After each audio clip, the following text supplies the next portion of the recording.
క్రీస్తు శకం 1713 నుండి క్రీస్తు శకం 1725 వరకు ముత్తు విజయ రఘునాథ సేతుపతి అనే రాజు రామనాథపురాన్ని పాలించారు. ఆయనకు శివగామి నాచియార్, రాజ్యలక్ష్మి నాచియార్ అనే ఇద్దరు కుమార్తెలు ఉన్నారు. రాజుగారు ఇద్దరిని దండపాణి తేవర్ అనే తన మేనల్లుడికే ఇచ్చి వివాహం జరిపించాడు. పొరుగు రాజ్యాలకిచ్చారంటే బిడ్డల్ని చూసుకోవటం ఇబ్బంది కలుగుతుందని తన మేనల్లుడైనటువంటి ఇతనికిచ్చి వివాహం జరిపించాడు. రామేశ్వరము ఒక ద్వీపం, చుట్టూ సముద్రము, మధ్యంలో ఆలయం. ఇలాంటి ఆలయానికి ఆ కాలంలో వంతెనలు ఏవీ లేవు, కేవలం పడవలపైనే ఆధారపడేవారు. రాజుగారు మహాశివభక్తుడు. ఉచితంగా యాత్రికులను రామేశ్వర ఆలయానికి చేరవేసే ఏర్పాటు చేశాడు.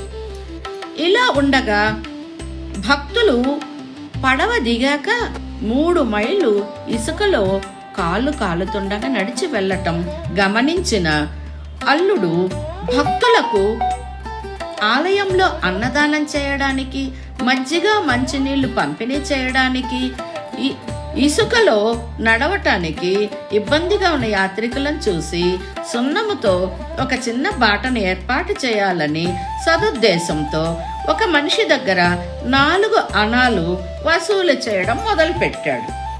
ఈ విషయం రాజుగారికి తెలీదు. మంత్రికి, సైన్యాధిపతులందరికీ కూడా తెలుసు. అల్లుడు మామ మధ్యలో మనం ఎందుకని వారు ఊరుకున్నారు. 4 అణాలు ఇవ్వని యాత్రికులను అక్కడే వదిలివేసేవాళ్ళు. రామేశ్వరానికి చేరవేసేవాళ్ళు కారు రాజోద్యోగులు.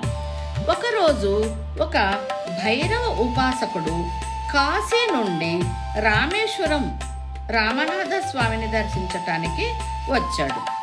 డబ్బులు ఇవ్వనందున అతడు సర్వసంగ పరిత్యాగిమి, మా దగ్గర డబ్బులు ఉండవు అన్న రాజుగారు ఎక్కడుంటారో తెలుసుకొని రాజు దగ్గరికి వెళ్ళి, మహారాజా, ఎన్నో రాజ్యాలు చూశాను, ఎన్నో పుణ్యక్షేత్రాలు నేను దర్శించుకున్నాను, కానీ ఉచితంగా దర్శనాలు చేసుకొని ఉచిత భోజనాలను తర్వాత సత్రాలు అన్ని ఉచితంగా చూశాను. అదేమిటో విడ్డూరం, మీ రాజ్యంలోనే భగవద్ దర్శనానికి డబ్బులు కట్టాల్సి వచ్చింది. ఇదేం భాగ్యం, మీరు నాకు 4 అణాలు ఇచ్చి శివపరమాత్మని దర్శనం చేసుకునే భాగ్యాన్ని కల్పించండి ప్రాధేయపడ్డాడు. ఆ ప్రాధేయపడటం చూసి, లేదు మహానుభావ, మేము ఉచితంగానే రవాణా ఏర్పాటు చేశాము అంటాడు రాజు. లేదు, మీరు కావాలంటే విచారించండి అని సాధువు చెబుతాడు. రాజు రాజ్యోద్యోగులను పిలిచి విచారించగా, అవును స్వామి, తమరి అల్లుడు దండపాణి దేవర్ 4 అణాలు వసూలు చేస్తున్నాడు అని చెప్పగానే రాజు మహోద్రోగుడై అల్లుణ్ణి పిలిపించి విచారించగా అతను వివరించబోగా, నీవు డబ్బులు వసూలు చేశావా లేదా అని అడుగుతాడు. వసూలు చేశానని చెప్తాడు దండపాణి దేవర్.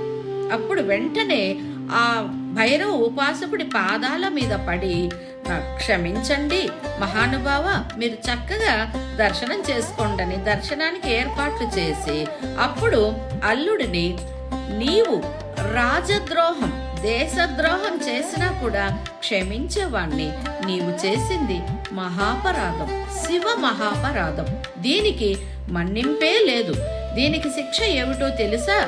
మరణ శిక్ష, శిరచ్ఛేదం.